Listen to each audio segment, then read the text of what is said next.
بعد حمدی بر خداوند و صلوات بر رسول علیه السلام. سلام علیکم دوستان عزیز. امروز حدیث باب در بیان منع بودن روزه وصال. عن ابی هریره رضی الله عنه قال قال رسول الله صلی الله علیه و سلم ایاکم الوصال. از ابو هریره الله تعالی از ایشان راضی باد گفتند رسول الله علیه السلام از روزه وصال برحذر باشید. قالوا فانک تواصل. پس صحابه گفتند پس شما یا رسول الله علیه السلام روزه وصال میگیرید کو؟ قال انکم لستم فی ذلک مثلی. گفتند شما در این یعنی در روزه وصال مثل من نیستید.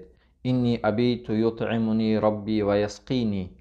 گفتند من وقتی که شب می شود الله تعالی من را طعام میدهد و می نوشاند. فکلفوا من الاعمال ما تطیقون. پس شما گفتند از عملها آن مقدار برداشت کرده میتونید همون مقدار انجام بدید. در این حدیث فهمیده میشد که روزه وصال روزه که امروز تا بگاه روزه میگیری بدون افطار کردن بدون طعام و شراب شب رو روز میکنی، صبح باز روزی فردا رو به امروز به روزه داشتن پیوست میکنی. این رسول الله علیه السلام ما امتاش منع کردن. این یکی از خصوصیت های آن حضرت علیه السلام بود، چنانه که تعدد زوجات یعنی زن گرفتن از 4 تا زیاد برای امتاش منع است و برای پیامبر علیه السلام این اجازت بود. ما امتاش از این عمل باز داشتن، زیرا انسان نمیتواند که روزه وصال بگیرد. اکثر انسان ها به این طاقت ندارند، تحمل و برداشت اینا ندارند.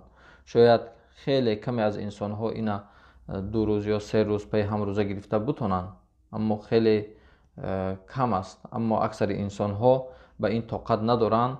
به همین خاطر رسول اکرم علیه السلام از روی رأفت و رحمت و مهربانی که الله جل جلاله گفتند بالمؤمنین رؤوف الرحیم، یعنی پیامبر برای مؤمن ها رؤوف هستند، مهربان و دلسوز هستند، رحیم هستند. به همین خاطر ما را اون حضرت علیه السلام منع کردند. و اون چیزی که پیامبر علیه السلام گفتند که من وقتی که شب می شود الله جل جلاله من را طعام میدهد، شراب میدهد. این عالم ها 2 نمود شرح میدهند. یکیش این است که احتمال دارد که طعام و شرابی که به پیامبر علیه السلام از جانب الله میرسد از جنت مباشرتا. دویمش شاید احتمال این است که رسول اکرم علیه السلام بدون خوردن و آشامیدن الله جل جلاله به ایشان قوت میدهد تا که 2 روز و 3 روز پی هم روزه بگیرند. و در شرح این حدیث علم ها آوردند که وقتی که رسول اکرم علیه السلام پی هم 2 روز روزه گرفتند بدون خوردن و آشامیدن روزه وصال، بعد ماه نو دیدن یعنی ماه شوال دیده شد. گفتن اگر ماه نمی برآمد، به روایت دیگر که یعنی کاش همین ماه نمی برآمد و من باز وصال می گرفتیم، روزه وصال پیوست می کردم. به همین خاطر آن حضرت علیه السلام این خصوصیت ها را داشتند. الله جل جلاله بر ما این عمل هایی که طاقت و توانش نداریم در دوش ما بار کردگی نیست.